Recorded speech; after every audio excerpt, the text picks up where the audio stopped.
আজ আমরা দশম শ্রেণীর একটি কবিতা অস্ত্রের বিরুদ্ধে গান জয় গোস্বামীর লেখা কবিতাটি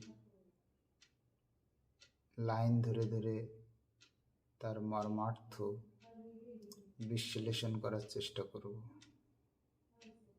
প্রথমেই বলি, এই কবিতাটি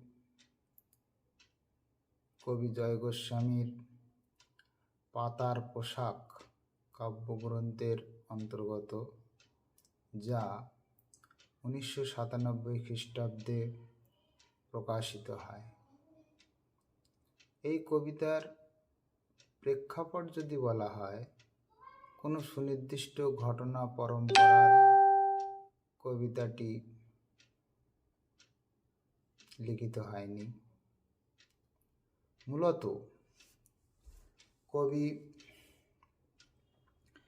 বিংশ শতকের শেষ প্রান্তে দাঁড়িয়ে একবিংশ শতকের প্রাক্কালে কবি দেখেছেন অস্ত্রকে কেন্দ্র করে স্বদেশ তথা সমগ্র বিশ্বের পরিবেশ বিপর্যস্ত। এই কবিতা রচনার সময়কালে ইরাক সহ মধ্যপ্রাচ্যের বিভিন্ন দেশের অর্থনৈতিক অস্থিরতা, রাজনৈতিক অস্থিরতা, একনায়কতন্ত্র, ব্রিটেন আমেরিকার ক্ষমতা দখলের লড়াই বা দাদাগিরি যেটাকে বলি আমরা, বিভিন্ন জঙ্গি কার্যকলাপ, ভারতবর্ষের মতো বৃহৎ গণতন্ত্রের প্রতি এক শ্রেণীর মানুষের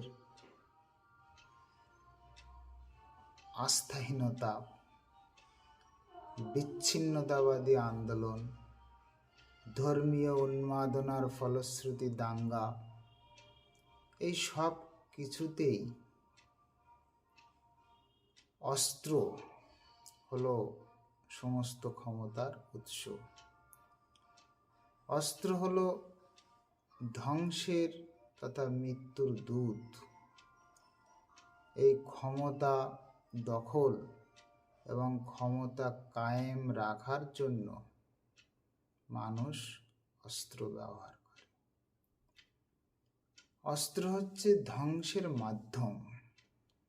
অপরদিকে গান মানুষের শুভ চেতনার জাগরণ ঘটায়, মানবতার জাগরণ ঘটায়।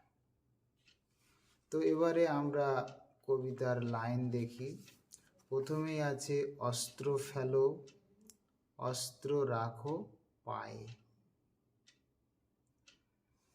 তো অস্ত্র ফেলো বলতে কি? অস্ত্রকে সংবরণ করার কথা বলা হচ্ছে, অস্ত্রকে সমর্পণ করার কথা বলা হচ্ছে। কেন? কারণ এই সভ্য সমাজে অস্ত্রের কোনো প্রয়োজনই নেই। অস্ত্র কি করে? মানুষকে উদ্ধত করে, মৃত্যু ডেকে আনে, ধ্বংস করে। তাই কবি চান ভয়মুক্ত বিশ্ব, কবি চান অহিংস নিরস্ত্র বিশ্ব। যুদ্ধ, দাঙ্গা, হানাহানি, রক্তপাত ঘটানো যে অস্ত্র, সেই অস্ত্রকে কবি বর্জন করতে বলেছে। তাই বলছেন অস্ত্র ফেলো। তাহলে এই ফেলে দেওয়া অস্ত্র কোথায় রাখা হবে? অস্ত্র ফেলো, অস্ত্র রাখো পায়ে। পায়ে রাখতে বলছে। অস্ত্র কোনো পবিত্র জিনিস নয় যে মানুষের হাতে শোভা পাবে। অস্ত্র কোনো শুভ বার্তা বহন করে না। তার স্থান কোথায় হবে? পায়ের তলায় তুচ্ছ গুরুত্বহীন হিসেবে তাকে বিবেচনা করা হচ্ছে। ঘৃণা ভরে পায়ের কাছে ফেলে রাখার আবেদন জানাচ্ছেন কবি। অর্থাৎ অস্ত্রকে সমর্পণ করতে বলছে। কোথায় সমর্পণ করতে হবে? মানুষের পায়ে, মানবতার পায়ে। এরপরে বলা হচ্ছে, আমি এখন হাজার হাতে পায়ে এগিয়ে আসি, উঠে দাঁড়াই। এখানে আমিটা কি? আমি এখানে কোনো একক ব্যক্তি মানুষ নয়। আমি বলতে শুভ বুদ্ধি সম্পন্ন আপামর জনগণ। তো হাজার হাতে পায়ে এগিয়ে আসি, এখানে হাজার হাতে পায়ে বলতে অসংখ্য মানুষের সক্রিয়তা, অস্ত্রের বিরুদ্ধে প্রতিরোধ করবে হাজার হাজার মানুষ। কবি সচেতন মানুষ, সেই সচেতন মানুষদের নিয়ে অস্ত্রের বিরুদ্ধে প্রতিরোধ গড়ে তুলতে চান।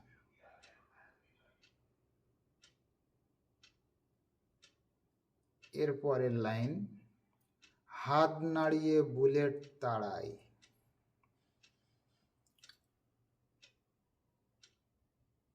এখানে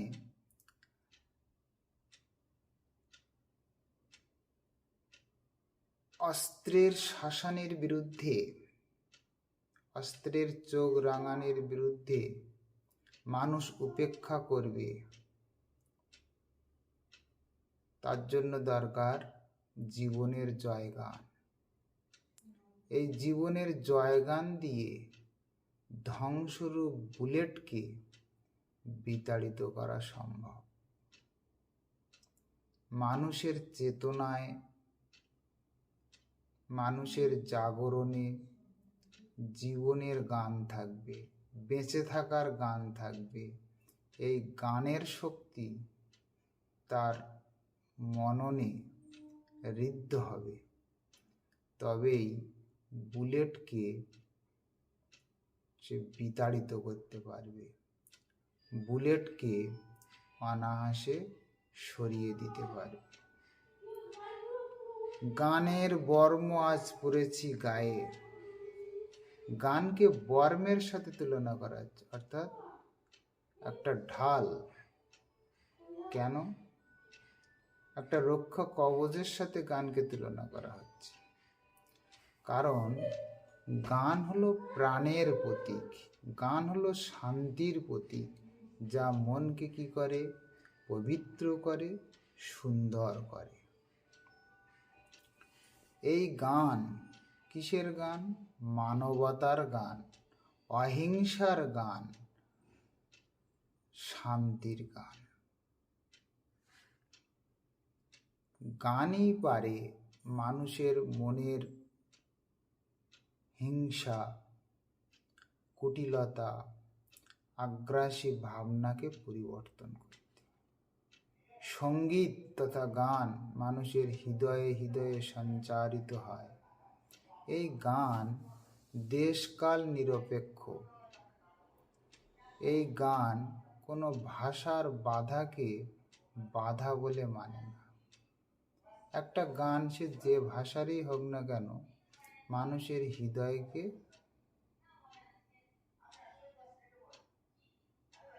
অন্যরকম পরিবর্তন আনতে পারে। মানুষের হৃদয়ে সেই গান অন্য একটা ভাবনার মূর্ছনা জাগায়। তাই কবি বলছেন, গান হচ্ছে, এই গানের বর্ম যদি পরা যায় তাহলে সমস্ত রকম আঘাত, বুলেটের আঘাত প্রতিহত করা যাবে। এরপর, গান তো জানি একটা দুটো, আঁকড়ে ধরে সে খড়কুটো। এখানে গান একটা দুটো, আসলে দু একজন মানুষের কাছে শত শত অস্ত্র থাকতে পারে, কিন্তু শত শত মানুষের কাছে দু একটা গান থাকবে। অস্ত্রের তুলনায় গান নগণ্য বটে, কিন্তু গানের ক্ষমতা বা শক্তি অপ্রতিরোধ্য। কেন? কারণ গান অসংখ্য মানুষের মধ্যে ছড়িয়ে দিতে পারে, মানুষের অন্তরকে অনুরণিত করতে পারে। তার ফলে মানুষ প্রতিবাদ প্রতিরোধে সামিল হতে পারে। তাহলে গান একমাত্র জীবনের কথা বলে, মানবতার কথা বলে। আঁকড়ে ধরে সে খড়কুটো। বলা হয় মানুষ যখন জলে পড়ে যায় তখন বাঁচার জন্য সামান্য খড়কুটোকে আঁকড়ে ধরে সে বাঁচার চেষ্টা করে। হয়তো সে বাঁচতে পারে না, তবুও চেষ্টা করে। এখানে এই যে খড়কুটো, এখানে খড়কুটো বলতে শুভ চেতনার গান। শুভ চেতনার গান। পৃথিবীটা অস্ত্রময়, পৃথিবীতে হিংসার সমুদ্রে মানুষ ডুবতে ডুবতে খড়কুটোর মতো গানকে আশ্রয় করতে পারে। তবে গানের শক্তি একমাত্র রক্ষা কবচ হতে পারে, মানুষকে রক্ষা করতে পারে। রক্ত মুছি শুধু গানের গায়ে। এখানে গান সহনশীলতা জানে, সহমর্মিতা জানে, কিন্তু অস্ত্র কোনো সহনশীলতা জানে না, সহমর্মিতাও জানে না। সেই সহনশীল গান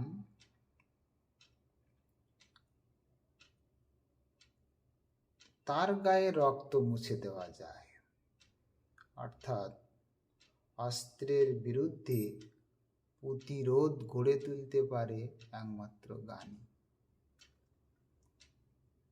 তাই কবি শুভবুদ্ধি সম্পন্ন মানুষদের নিয়েই প্রতিবাদ প্রতিরোধ গড়ে তুলতে চান, অস্ত্রের আঘাতকে উপেক্ষা করে। মাথায় কত শকুন বা চিল। আমরা জানি শকুন বা চিল সমস্ত রকম পাখিদের মধ্যে এরা হচ্ছে সুযোগ সন্ধানী, হিংস্র। তারা মাথার উপর থেকে তীক্ষ্ণ নজরদারি করে। এই শকুন বা চিলের মতো ছো মেরে নিয়ে যায় এক শ্রেণীর মানুষ। সেই মানুষগুলোকে এখানে শকুন বা চিলের সাথে তুলনা করা হচ্ছে। এরা মানবতার চিরশত্রু, এরা লোভী, সুবিধাবাদী, স্বার্থপর লোক। এরা কি করে? মানুষকে অস্ত্রের ভয় দেখিয়ে মানুষের উপর কর্তৃত্ব চালায়।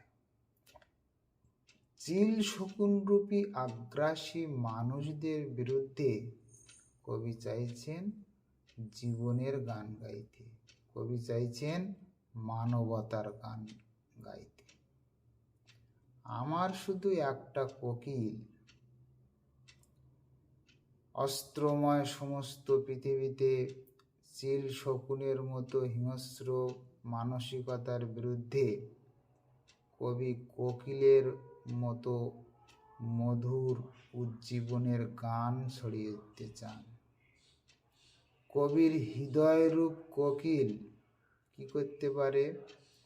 সহস্র উপায়ে গান বেঁধে চিল শকুনের উদ্ধত চিৎকারকে মুছে ফেলতে পারে। আমার শুধু একটা কোকিল, গান বাঁধবে সহস্র উপায়ে। কবির হৃদয়রূপ কোকিল কি করবে? বিভিন্ন পদ্ধতিতে, বিভিন্ন উপায়ে, সহস্র উপায়ে গান বাঁধবে। সেটা কিসের গান? মানবতার গান। সেটা কিসের গান? জীবনের গান। এবং সেই জীবনের ভালোবাসার মধ্য দিয়ে সুন্দর মানব জীবনকে কি করবে? সুস্থ সবল করতে পারবে, সুন্দর করে গড়ে তুলতে পারবে, অস্ত্রের বিরুদ্ধে প্রতিরোধ গড়ে তুলতে পারবে। গান বাঁধবে সহস্র উপায়ে, অস্ত্র রাখো অস্ত্র ফেলো পায়ে, বর্ম খুলে দেখো আদুর গায়ে। এখানে বর্ম খোলা বলতে সারেন্ডার করা, অর্থাৎ অস্ত্র পরিহার করা। যদি আমরা অস্ত্র পরিহার করতে পারি তাহলে তো বর্মের কোনো প্রয়োজন হয় না।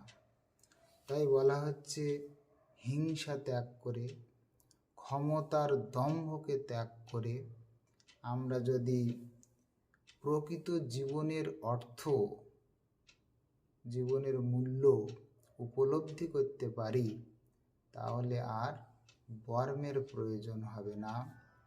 অর্থাৎ মানবতার গান, জীবনের গানের মধ্য দিয়ে আমরা যদি আমাদের জীবনকে ঘিরে রাখি, সেই মানবতার গানই হচ্ছে বর্ম হিসেবে আমাদেরকে রক্ষা করবে। তখন আর অস্ত্রের প্রয়োজন হবে না, প্রতিরোধের প্রয়োজন হবে না। গানই হবে আমাদের বর্ম বা রক্ষা কবচ। তারপরে বলছে গান দাঁড়ালো ঋষি বালক, মাথায় গোঁজা ময়ূর পালক। তো আমরা বারবারই বলছি এই গান হচ্ছে মানবতার গান, অহিংসার গান। তো এই ঋষি বালকটি কে? আসলে ঋষি বালককে গানের সাথে তুলনা করা হয়েছে। তো ঋষি বালক আমরা জানি সরল, নিষ্পাপ, ক্ষুদ্র, স্বার্থবর্জিত। তার মাথায় যে ময়ূর পালক গোঁজা, পালক ময়ূর হচ্ছে একটা সুন্দরের প্রতীক, সুন্দরের দূত। তো মানুষের অন্তরে লালিত যে ঋষি বালকের মতো গান, সে হচ্ছে সত্য সুন্দর। সেই সত্য সুন্দর সূচি মানুষের হৃদয়ে হৃদয়ে সেই গান সঞ্চারিত হবে। ঋষি বালক রূপী গান মানুষের মনের প্রবৃত্তিকে, মনের প্রকৃতিকে পরিবর্তন করে দিতে পারবে। তোমায় নিয়ে বেড়াবে গান, নদীতে দেশ গায়ে। মানুষ গানকে বহন করতে হয় না, মানুষকে কষ্ট করে গান বহন করতে হয় না, গানই মানুষকে বহন করবে। তাহলে কীরকম গান হতে হবে? গান হবে এমনই তার জীবনের, তার মননে সঞ্চারিত হবে যে গান, সেটা মানুষকে শুভ চেতনার জাগরণ করবে, ভালোবাসার গান। সেই গানের বর্ম পরে নিতে পারলেই গানই পৌঁছে দেবে দেশ গায়ে, বিভিন্ন জায়গায়। অর্থাৎ মানুষের হৃদয় দুয়ারে দুয়ারে গান নিয়ে যাবে। তাহলে এখানে গানই পারবে সর্বত্র নিয়ে যেতে। অস্ত্র ফেলো অস্ত্র রাখো গানের দুটি পায়। যে অস্ত্র হিংসা ছড়ায়, যে অস্ত্র মানুষের ভিতরে ভেদ নীতি তৈরি করে, সেই অস্ত্রকে পরিহার করতে বলছেন কবি। সেই অস্ত্রকে ফেলে দিতে বলছেন, পদদলিত করতে বলছেন। তবেই কি হবে? পৃথিবী হিংসামুক্ত হবে। অস্ত্রের কাছে আত্মসমর্পণ নয়, অস্ত্রকে সমর্পিত করতে হবে গানের পায়ে। অর্থাৎ গানের পায়ে যদি অস্ত্রকে সমর্পণ করা যায় তবেই হবে আমাদের মানব জীবন সুস্থ সুন্দর।